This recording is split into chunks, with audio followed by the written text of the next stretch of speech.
programa de hoje traz uma entrevista com os atores Murilo Rosa e Patrícia Naves sobre o lançamento do filme Vazio Coração. Você verá também a edição 134, em que conversei com Ana Siqueira sobre a 15ª edição do Fest Curtas BH. Para Todos está no ar.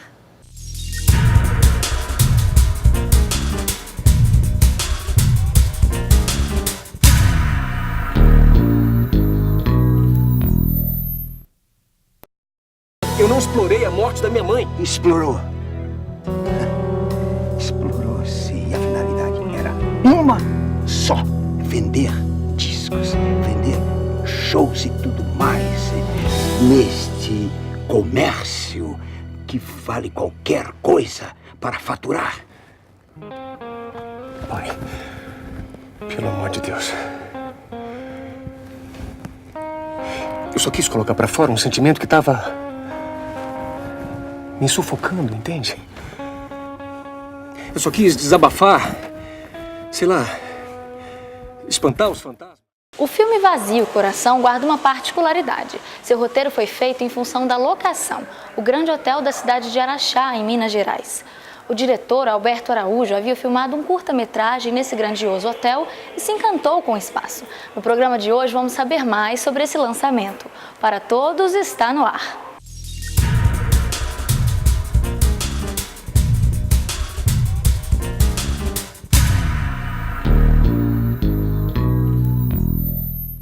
Hoje converso com os atores Murilo Rosa e Patrícia Naves, que interpretam filho e mãe no longa Vazio Coração. Muito obrigada pela presença aqui no programa, os dois. Legal. Patrícia, você é mineira, né? De Patrocínio, correto? Correto. E você, Murilo, é coprodutor do filme, não é isso? Me tornei, ao longo do processo, de uma forma espontânea, eu me tornei coprodutor. Eu queria saber como é que foi. E sou filho de mineiro, Ah, sim. Aqui só tem mineiros, o diretor é mineiro, né? O roteirista é mineiro, então só juntou gente Dá boa, até fome, né? Eu queria saber o que levou vocês a se envolverem nesse projeto, como é que foi? Quem me indicou para esse filme foi o Otton Bastos. Que indicação. Que faz, na verdade, meu pai no filme.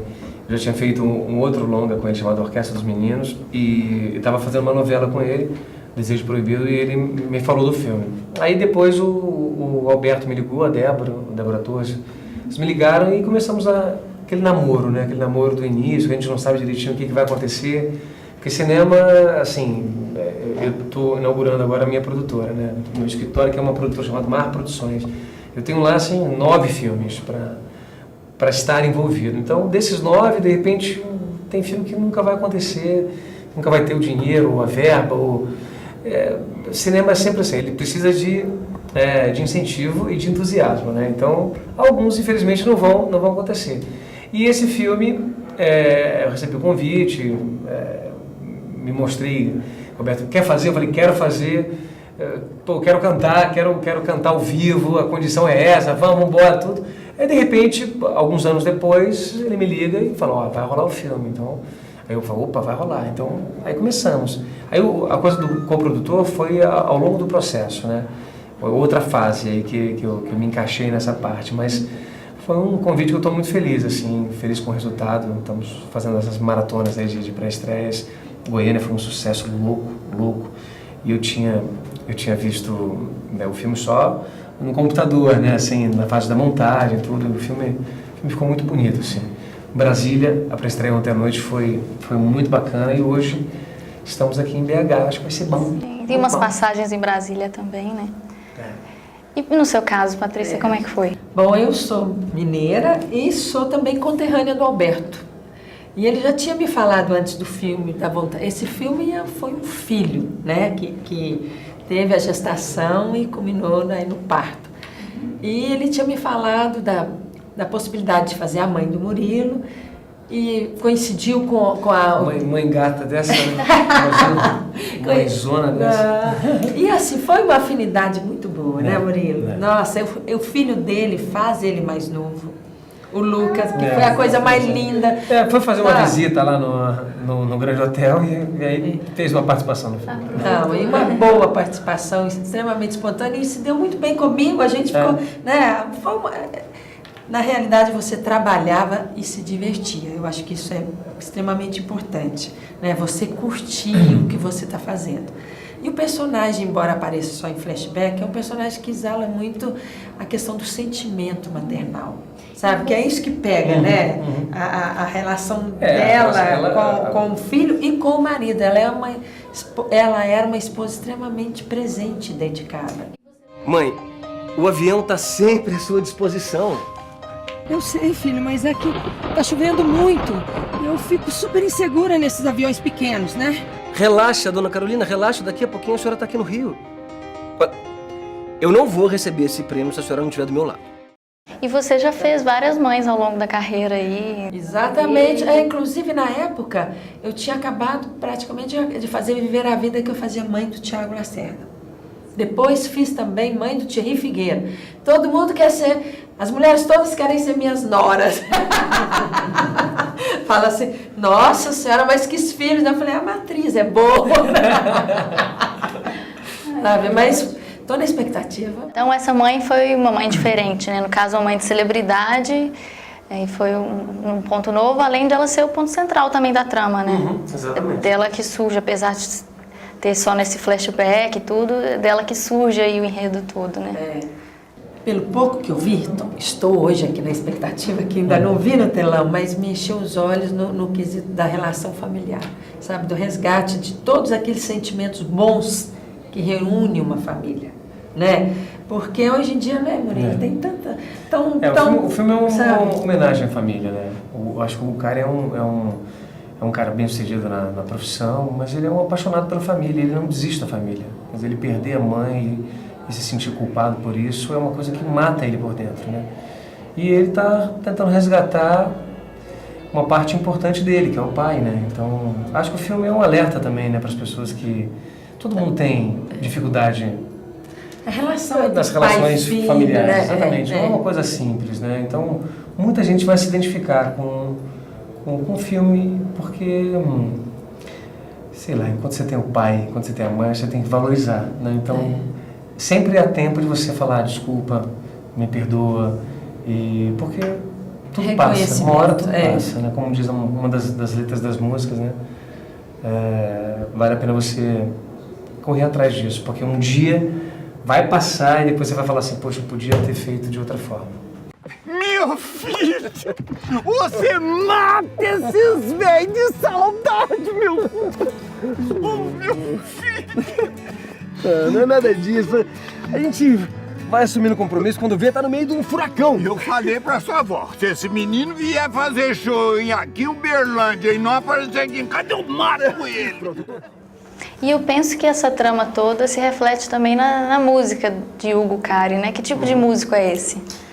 Ele é um cantor, assim, que faz muito sucesso, muito sucesso. Ele é vamos traduzir aí para os dias de hoje, assim, ele é um Fábio Júnior da vida, um Luan Santana, ele é um cara que tem uma comunicação popular muito grande, né? Uma música romântica, né? De sentimento, assim, o tipo né? de música que ele faz, assim, tem gente que entende como sertanejo, né? E eu falo que é um folk, né? E um folk romântico, assim, mas ele é um músico de raiz, né? Ele é um músico popular e que tem músicas que tocam profundamente as pessoas, né? Então, Pequeno Astronauta, uma música linda. O CD vai estar nas lojas a partir da semana que vem. E a partir de ontem, entrou já no iTunes, né? É Som Livre que está lançando. Temos aí o Telecine, Canal Brasil, temos Globo Filmes apoiando, temos a Califórnia Filme distribuindo. Então, é um filme que está aí, redondinho. E a preparação para esse personagem? Soube que você fez questão de cantar ao vivo, não é isso? Foi uma coisa que eu falei para o Alberto. O meu desafio o risco que eu tenho é esse, né? Então, deixa eu aproveitar esse risco, né? Eu acho que o ator, quando se vê em dificuldade, é o melhor momento, assim, né? Não, e cantou para um público enorme lá em Uberlândia, A né? primeira cena do filme foi para 30 mil pessoas. Não era para pouco.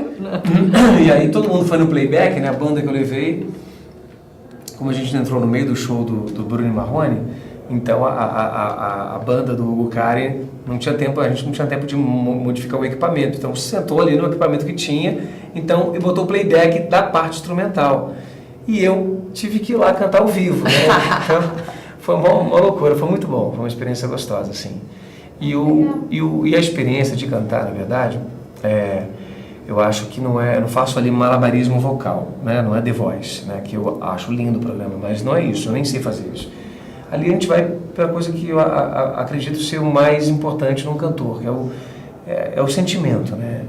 Eu vou ali como intérprete de um sentimento, né? Olha, então, eu me surpreendi, chorei. Você acompanhou mesmo essas gravações? Essa não, mas o outro show que faz no hotel, eu chorei, fiquei emocionada. Eu falei, assim, que pessoa é essa que surgiu de dentro do Murilo, assim, sabe? Foi verdadeiro sentir mesmo. a música, foi verdadeiro. Porque a gente fez um show ao vivo mesmo, então não era uma coisa assim, a emoção era real, não era assim, vamos fingir que...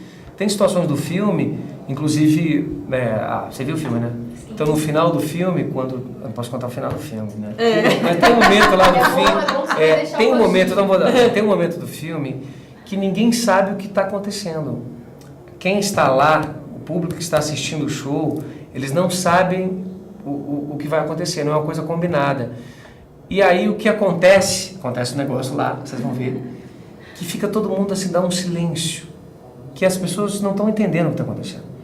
Por quê? Porque é real. Então aquele sentimento passa a ser real naquele momento. Sim, não houve nenhuma preparação dos figurantes. Isso, não. Estavam envolvidos naquele momento. Como se estivesse num show normal mesmo, né? Eu sabia o que ia acontecer, quer dizer, eu sabia exatamente o que ia acontecer. E aí aquele silêncio me contaminou também. Quer dizer, aquele público que está lá sem saber o que está acontecendo, você é contaminado por aquele espaço, por aquela energia, e aí vira uma emoção muito real. Muito real. Bom, outro ponto muito diferencial nesse filme mesmo é a identificação com a locação, né? Antes mesmo de ser feito o roteiro. Então, o diretor Alberto Araújo deixou isso claro, né?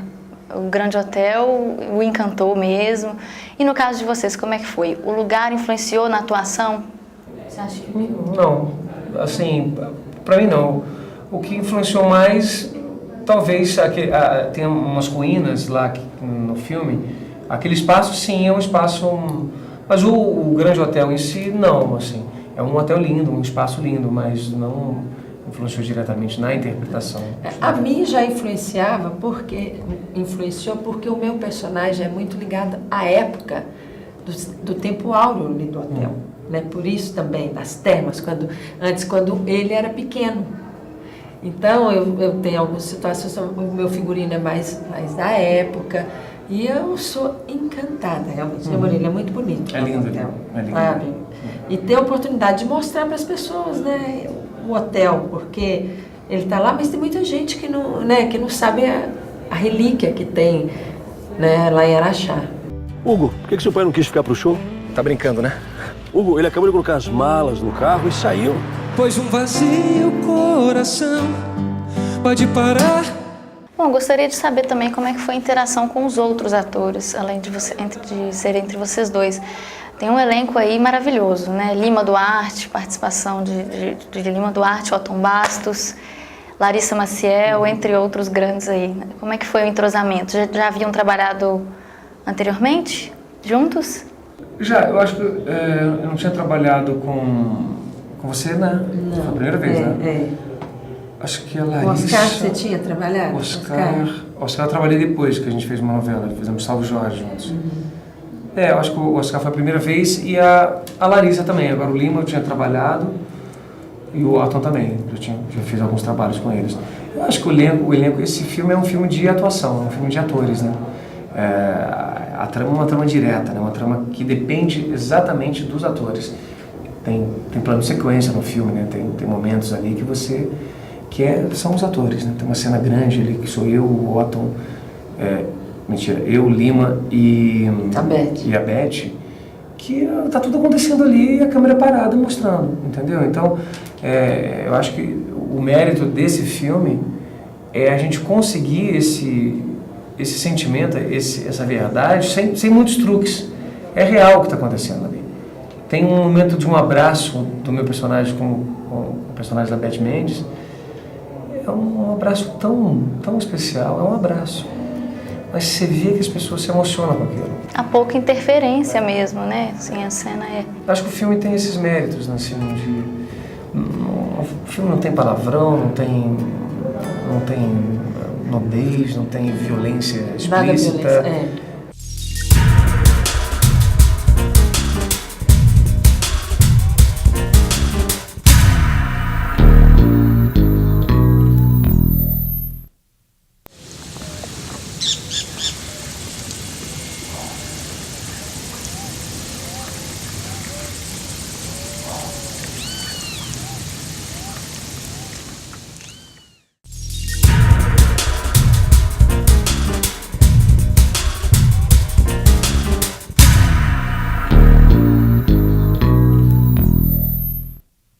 O 15º Fest Curtas BH contou com mais de 2.000 inscrições de filmes nacionais e estrangeiros, um recorde nas participações.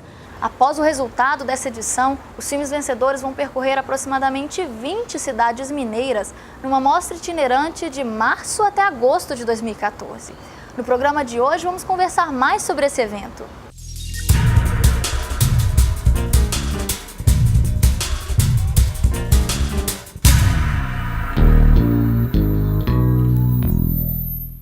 A convidada do Para Todos de hoje é Ana Siqueira, coordenadora de programação do Fest Curtas BH. Muito obrigada pela presença no programa, Ana. Obrigada, Melissa. A introdução da inscrição online esse ano aumentou o número de filmes inscritos. Houve uma mudança no critério de seleção por conta dela ser recebida online? Não, acho que no critério de seleção, na verdade, a gente sempre parte do universo de filmes para ir aos poucos estabelecendo, né, quais são as questões, né, a gente não ter nada a priori, não chegar com os filmes, a gente quer filmes mais políticos, a gente quer filmes que tenham uma comunicação mais fácil com o público, não tem nenhuma questão que vem antes desse conjunto de filmes. O que mudou foi principalmente teve o impacto que teve na inscrição dos filmes internacionais, que é uma facilidade enorme. As pessoas não têm que enviar, não tem esse custo, esse trabalho. Então, houve um crescimento, a gente passou de 2.000 para 2.500 inscrições de filmes internacionais. No caso dos filmes brasileiros, o impacto foi pequeno. Eu acho que isso, talvez para as próximas edições, né, tenha um efeito maior, mas esse ano não tanto assim. Então, o que houve? Que a gente teve acesso a uma produção ainda maior de filmes produzidos fora do Brasil. E eu acho que de filmes de outros países, com menos tradição, né, as pessoas poderem mandar sem estarem necessariamente ligados a uma produtora, uma distribuidora que tem os meios para mandar. Então, acho que enriqueceu, foi mais trabalho, mas enriqueceu ainda mais o universo de filmes com o qual a gente trabalhou.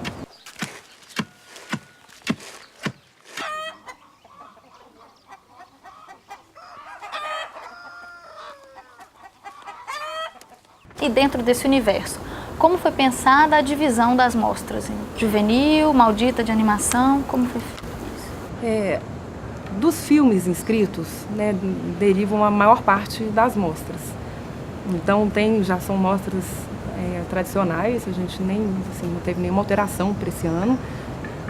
Acho que as novidades do festival foram outras, mas são duas competitivas, internacional, nacional, e uma terceira que é a competitiva Minas. E depois também tem essa mostra Movimento de Mundo, é uma mostra que já está ficando tradicional, que tem esse olhar para algumas questões do mundo. É engraçado como que às vezes é difícil para a gente definir, mas a cada vez é óbvio nos filmes, olha, como esse filme é adequado para essa mostra, né, que traz alguma questão que tem a ver com deslocamento, com alguma questão cultural muito forte, um filme que não está na competitiva, mas que a gente tem muito desejo de mostrar, que traga alguma questão ligada ao mundo, assim, às culturas, ou, enfim, é bem aberto, mas um pouco por aí.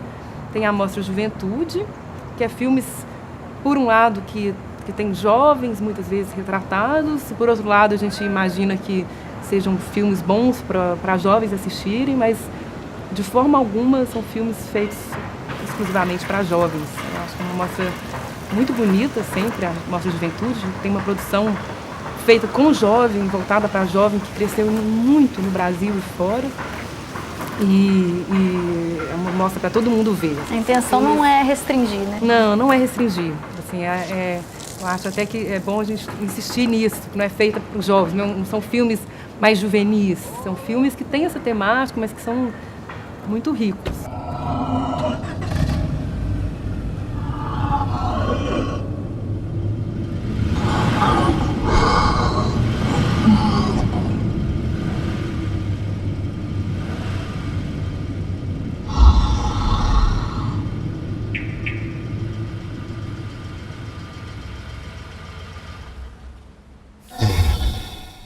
Aí a mostra de animação, a gente tem animação nas outras mostras também, mas a gente foca mais, né? Tem uma característica muito própria da animação, às vezes porque tem uma técnica extraordinária a serviço de uma história, né, que consegue trabalhar bem com essa técnica, enfim. A gente tenta também dar esse espaço privilegiado para a mostra de animação e a mostra infantil, para a gente também ter esse espaço aí bem voltado para a criança mesmo, né?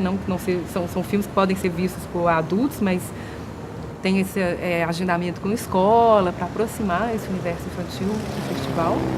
E a Mostra Maldita, que é uma mostra que acontece mais tarde, que tem alguns filmes que, enfim, às vezes assustadores, às vezes muito insólitos e que a gente acha que se compõem bem para passar numa sessão mais tarde. Então essas são as mostras que são feitas a partir dos filmes inscritos. E aí também tem as mostras convidadas, que esse ano são 2, né, com curadores convidados.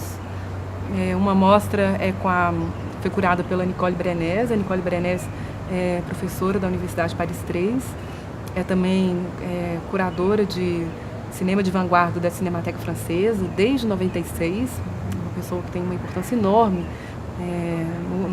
no cinema de vanguarda, na pesquisa, na história, na programação do cinema de vanguarda, não só na França, mas no mundo todo. Assim, faz mostras para várias instituições importantes de cinema e de artes. E a outra mostra tem uma espécie de paralelo com a mostra da Nicole Brenez. Então a dela é uma história livre do cinema. A outra foi curada pelo Hernani Heffner e é a mostra Expansões, investigação livre acerca de um país. Então é um movimento um pouco semelhante que ele faz, mas com relação à cinematografia brasileira. Então ela está tratando de filmes estrangeiros e ele olha para o Brasil e repensa um pouco a história do cinema brasileiro a partir do formato curto, por um lado, e filmes, alguns muito conhecidos, como A Velha Fiar, do Humberto Mauro, ou filmes do Arthur Omar, e outros que a gente, assim, que circularam pouquíssimo, que a gente quase não vê, que tem dificílimo acesso.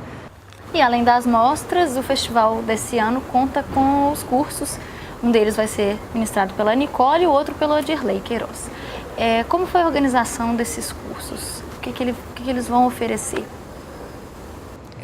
Os cursos, esse ano, assim, o festival tenta fazer um pouco isso, ter um curso um pouco mais teórico, bem voltado para uma reflexão um pouco mais conceitual, né, que pense nos filmes, que pense em questões de cinema.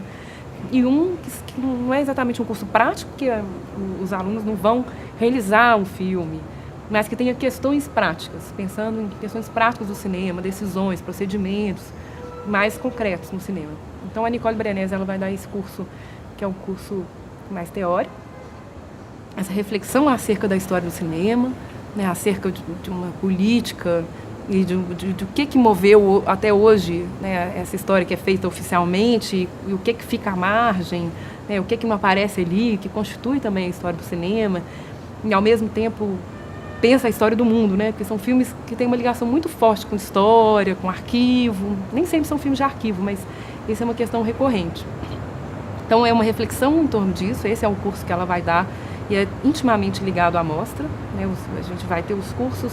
E em seguida já tem a sessão equivalente ao seminário do dia, né? São 3 seminários, 3 dias e 3 programas de cinema. Já o curso do Adirley, ele vai partir muito dessa questão dele, do procedimento dele, de pegar uma questão documentária, uma questão da realidade e trabalhar essa questão, inserindo vários elementos ficcionais, os próprios personagens criando ficções de si mesmo, bem o que ele faz, assim. Ele fala um pouco que é uma forma até às vezes de aproximar mais da realidade dessa pessoa, essa invenção que o personagem às vezes ele quer atuar também, ele quer pensar o que ele gostaria de ser, ou ele consegue falar mais de uma verdade dele através da ficcionalização. Então, os alunos vão trazer os próprios projetos, todo mundo está enviando um esboço de projeto. Então, a partir dessa experiência dele, pensar nos projetos dos alunos. Então, tem questões práticas, né? Como trabalhar com esse projeto, a partir das possibilidades ampliadas do documentário. E agora, sem considerar propriamente os recursos fílmicos, que tipo de temas, que tipo de assuntos vão ser contemplados, em geral, nas mostras desse ano? Eu acho que é engraçado que a gente sempre parte desse universo grande, que parece muito diverso, e aos pouquinhos a gente vai percebendo como que tem algumas questões que estão movendo o festival, né, a cada edição. Então, eu acho que esse ano é um festival que foi indo muito para uma questão muito atual, né, que é a questão das cidades, né, de repensar as cidades, de pensar como fazer política hoje, uma relação com a história, sabe, o nosso lugar na história, de muitos filmes que têm essa coisa de retrabalhar questões da história. Então, assim, quando a gente foi vendo essa mostra da Nicole Brenez, a mostra do Hernani Hefner, né, o Hernani Hefner ele trabalha com isso, ele é conservador-chefe da Cinemateca do Museu de Arte Moderna do Rio de Janeiro, ele é curador de preservação da Mostra de Ouro Preto.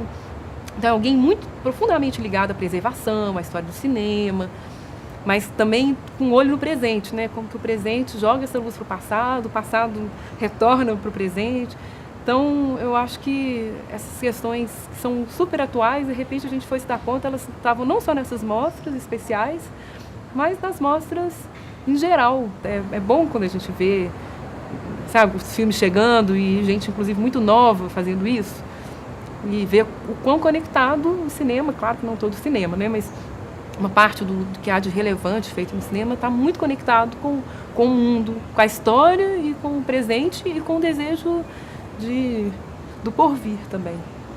Para finalizar, Ana, a organização do evento afirma que há uma intenção de promover a reflexão sobre esses assuntos que a gente falou, que a gente mencionou aqui. E como será feito isso? Como será promovida essa reflexão após as mostras?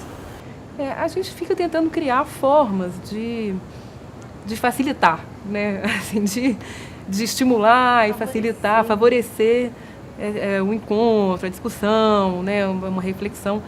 Uma forma é através dos cursos. Então, ali nos encontros, dentro dos encontros, certamente é um lugar muito propício para a reflexão, para a troca.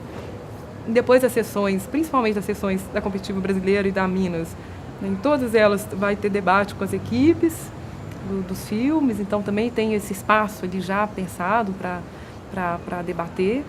Mas fora isso, a gente teve um desejo de repensar o espaço, de usar o espaço de uma tal forma que ele fosse acolhedor, que tivesse espaço para encontro, né? Assim, então tem a sala de cinema, mas tem todo o entorno aqui da Fundação Clóvis Salgado, né? O espaço que é a Galeria Maristela Tristão. Então foi tudo pensado, né, com gente que conhece disso, gente ligada à arquitetura, ao espaço, ao uso do espaço. E a própria programação visual era toda tentando ajudar um acesso e ajudar um encontro entre as pessoas. Mais uma vez agradeço a presença aqui no programa, Ana. O Para Todos de hoje fica por aqui. Acompanhe as nossas páginas nas redes sociais. Obrigada pela companhia e semana que vem tem mais cinema para você. Até lá!